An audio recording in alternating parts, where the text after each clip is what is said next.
Sarah Michel Gellar est une icône de la pop culture. Sarah Michel Gellar est la pop culture. Je pense que tous les adolescents qui ont grandi dans les années vraiment 90-2000 se souviennent tous de son visage, ça c'est évident.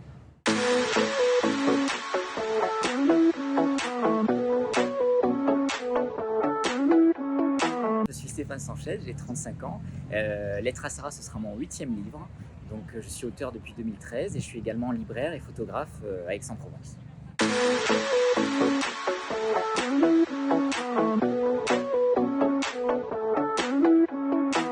La première fois, c'était sur M6. C'était un épisode de la saison 4 de Buffy contre les vampires. Je pense que c'était Cohabitation difficile, un épisode avec beaucoup d'humour qui m'a vraiment interpellé.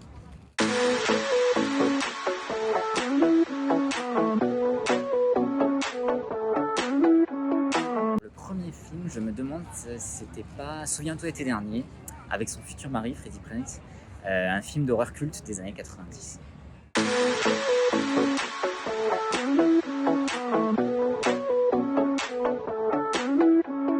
me souviens de l'épisode de la mort de la mère de Buffy dans la saison 5, où elle a fait une prestation à cet épisode absolument incroyable, qui est un épisode sans musique, où elle joue toutes les émotions possibles en fait, hein, la peur, la surprise, la mort, le deuil, enfin tout ce qui est possible et inimaginable. Et après, sinon je dirais Sex Intention, où elle a vraiment un rôle effroyable. Elle reprend, donc c'est une version moderne des Liaisons dangereuses, où elle joue Catherine Merteuil, et elle est absolument diabolique dans ce film, et elle joue très très bien.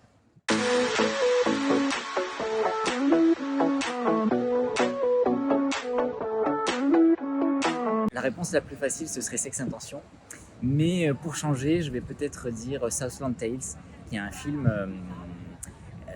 qui n'a pas reçu forcément de très bonnes critiques lors de sa sortie, et qui est réalisé par Richard Kelly, le réalisateur de Donnie Darko, et qui est pourtant un film absolument génial, complètement décalé, avec aussi Justin Timberlake, Christophe Lambert, enfin il y a un casting absolument improbable. Et c'est un film qui est vraiment très très bien réalisé, qui dit beaucoup de choses sur les États-Unis.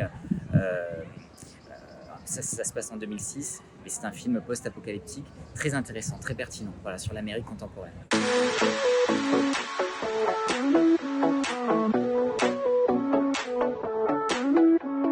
Je dirais peut-être Véronica décide de mourir, qui est une adaptation de Paulo Coelho, donc dans lequel on la retrouve. Elle a tenté de se suicider, elle se retrouve en clinique et on lui dit qu'elle n'a plus que quelques jours à vivre.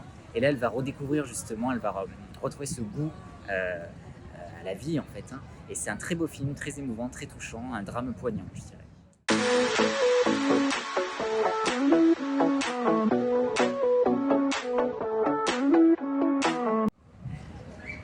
Elle est blonde.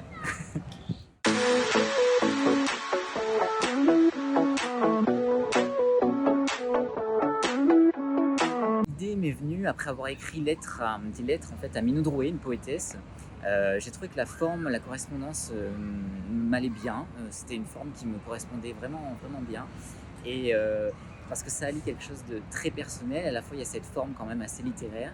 Et je me suis dit pourquoi pas écrire à cette actrice qui m'a tellement marqué, qui a tellement marqué mon adolescence.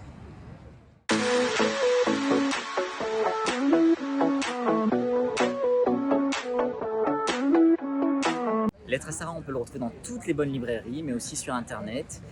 Donc à partir du 26 mai, c'est vraiment un livre où il y aura des photos d'ailleurs à l'intérieur pour les fans, où on pourra vraiment suivre aussi toute sa filmographie et son évolution au travers du cahier central, du cahier photo.